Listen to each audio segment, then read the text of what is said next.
boy, I can't wait for my birthday tomorrow. There's some delicious chocolate cake. It's gonna be awesome. Yeah! Mama Shark! But how does one cake?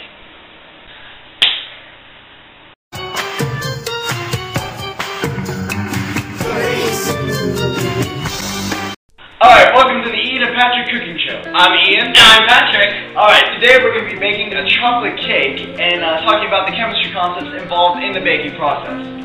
First, we're going to start 1 stick of butter, 6 cups of sugar. This is probably going to take a while because that's a lot of sugar. Yeah.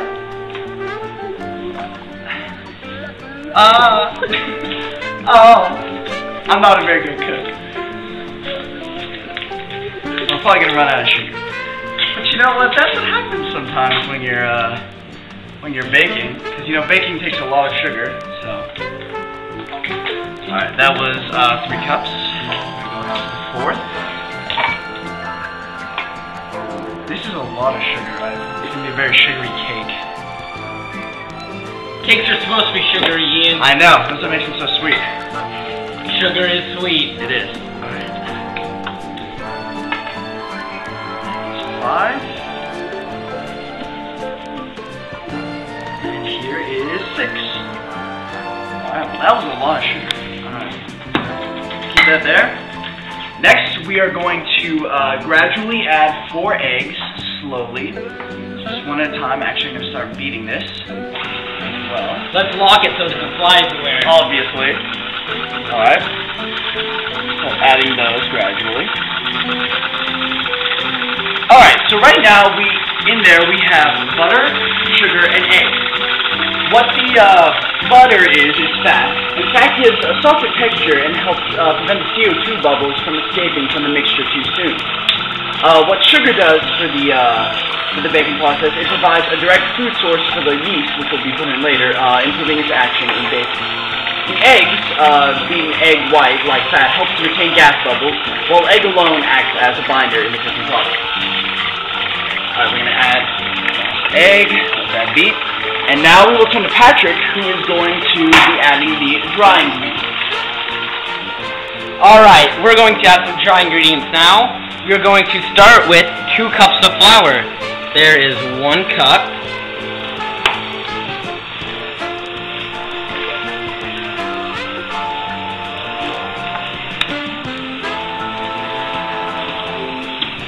And there is the 2nd cup. And now we move on to a tablespoon of salt. Or a teaspoon of salt, excuse me. That would be a horrible mistake. Sounds like something Ian would do. Well, thank you, Patrick. That makes me feel wonderful. You're a horrible chef, Ian. I know. And there is 1 teaspoon of salt. And now we move on to the baking soda, which we will need 2 teaspoons of.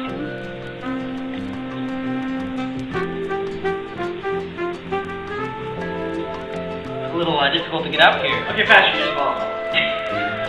Keep going, keep going. Let's hope we have some good editors. This is just awkward. Alright, that's about it. 1 teaspoon there. Let's get 1 more.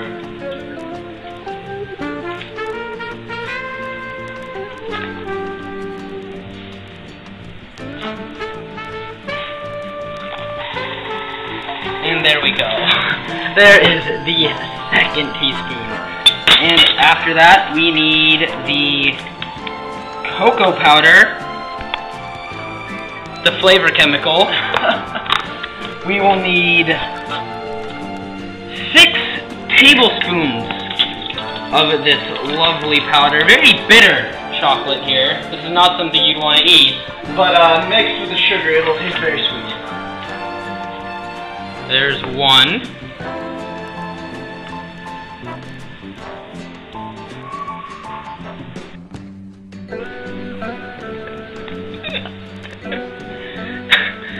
This is our 3rd tablespoon of cocoa powder.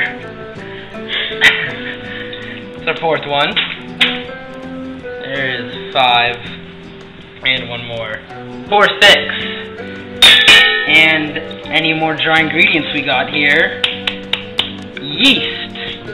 And we will need 2/3 cup of yeast. Look at the yeast.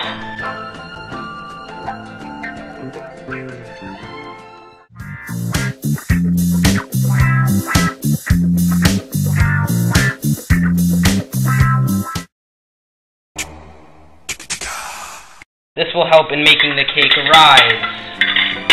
And there is, thank you, Ian. Yes. 2/3. That's a lot of yeast.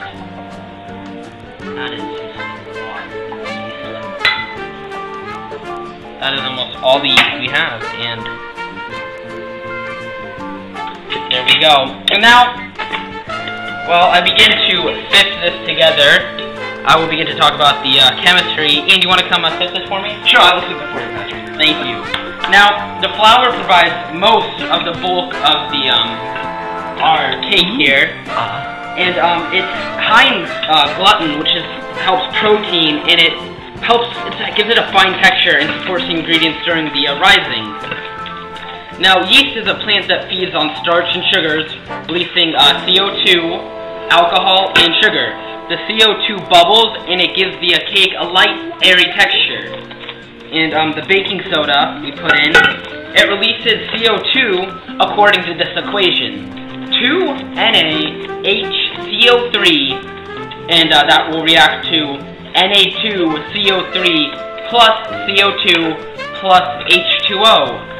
And the salt, it really just adds flavor, but it also strengthens the soft fat in the sugar mixtures.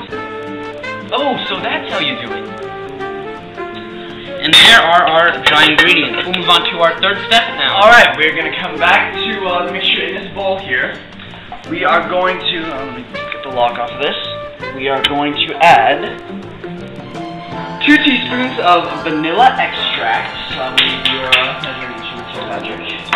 Thanks for asking, Ian. 2 teaspoons. I did not know that was going to come out that fast. That is what she said. I know.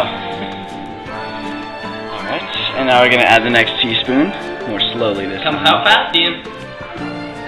There we go. Alright, there we go. I got a bit of that on my hand there, but you know, we always get some messes while baking, so I'm going to wash that down a bit. Alright.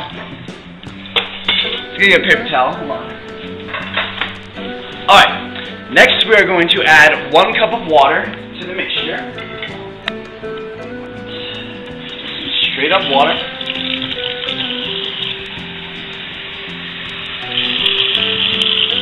That's a little more. We'll be right on. Yeah, Perfect. That's about good. Add that. And then we are going to add 1 cup of milk. Fresh milk.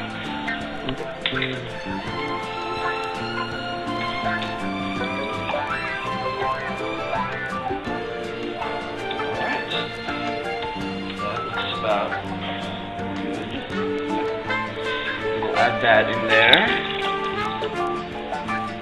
Now we are going to start stirring again. Get some of this mixed in. We'll go very slowly at first and wings everywhere, which it kind of is. Alright, let's add those dry ingredients so we don't get so much spin there. Alright. Hey Patrick, add them on this side because the spinner's starting the That is a great suggestion, Ian. Thank you, Patrick. Maybe you're not as stupid as we all thought. Oh, that makes me feel so great. Lots of working on that. And there we go. Those are all the dry ingredients. I'm going to turn this on again very slowly. And we forgot to lock it again. Maybe he is stupid. Alright, and we're going to let those sift for a while, get the ingredients going, and once this is done, we are going to put these in the pan and set it to bake. We've got to get the ingredients all mixed up well together.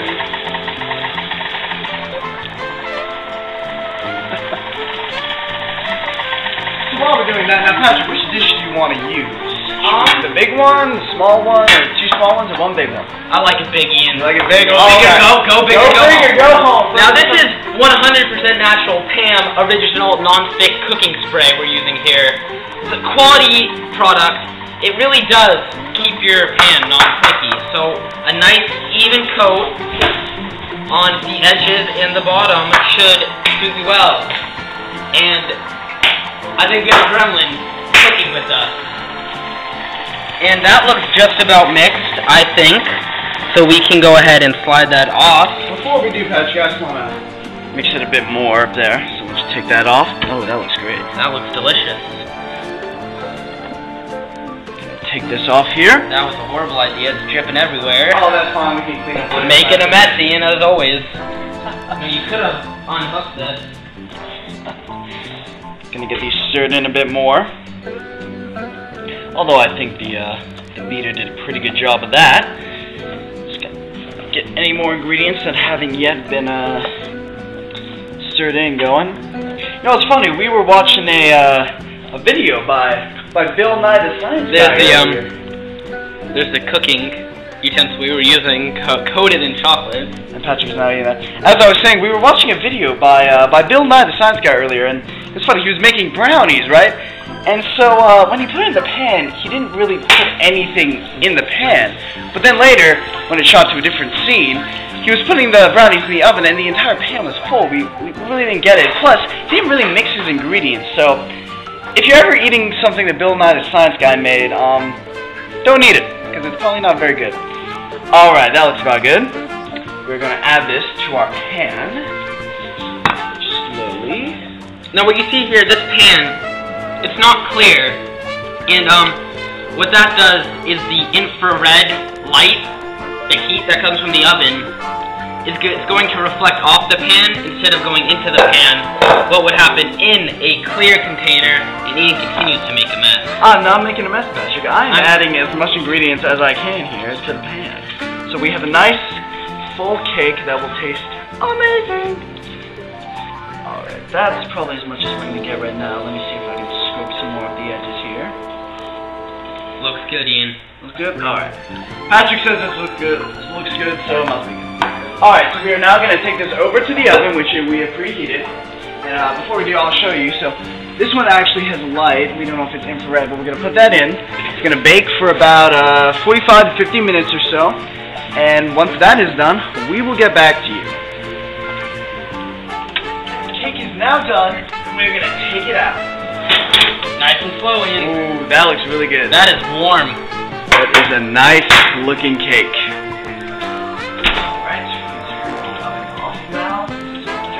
Oh, alright. It's all brown and sticky. So now, like a stick. This is the cake, this is the finished product. We will probably ice it at some point, but you don't necessarily have to ice yours. This is the chocolate cake. I'm Ian Runge. I'm Patrick Curzon. And this was Cooking Time with Ian and Patrick.